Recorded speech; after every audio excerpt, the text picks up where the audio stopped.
Hi folks, this is Don Meissner with the North Country Fishing Report.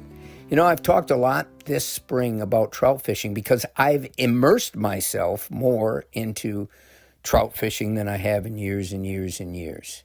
And it's kind of going back to my youth, how I grew up. Trout fishing was the only thing that I did because we lived on a trout stream.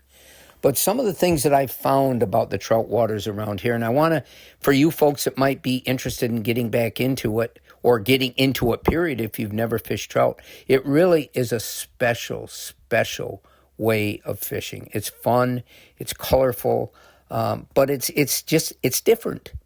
And one of the things that I found in exploring some of the streams in our area that I've never explored before. And I've been really catching some nice trout. And I want to pass along to you some of the lures and the techniques that I'm using. But I think the most important thing for you to realize also is most of these streams are not easy to fish. They're woodsy with brush and branches right reaching out from the shoreline.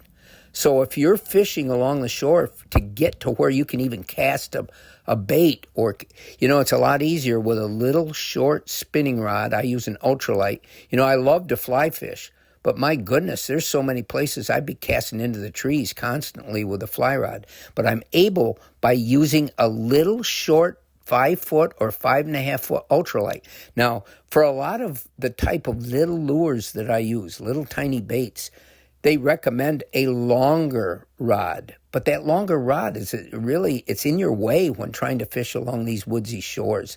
The other thing that I found is the black flies and the mosquitoes. They are a scourge. You got to really love to fish to endure what it's like once you get in the woods and you're going along one of these wooded streams. Oh my goodness. The other thing is you've got to be in shape. You got to be able to walk and climb over trees and brush and get along the river and maybe wade out a bit. And trout streams are always difficult to wade because they're rocky. A lot of sections along the shore are too deep to be wading with hip boots or with even waders. You don't want to do that. So a lot of your fishing can be, you don't need to do that. You can still fish along the shore, but you have to have the right thing. And one of the things that I've been using is tiny, tiny little baits. You know, it's not much different than fly fishing.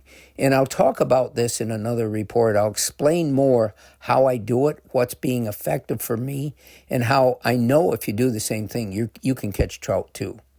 So just stay tuned, and in future reports, we'll talk more about that. But I got to tell you, there's some wonderful trout streams in our area. I didn't really realize. We have so much here. We have so much else that people come here just to visit, to get a chance to catch our big bass in the St. Lawrence, or fish for walleyes, or to a lesser degree, northern pike and muskie.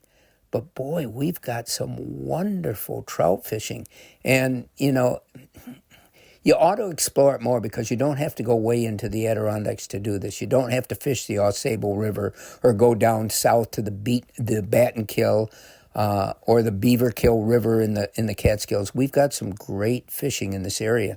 And I can tell you, I've been catching fish 15 to 17 inches long. Those are beautiful big trout.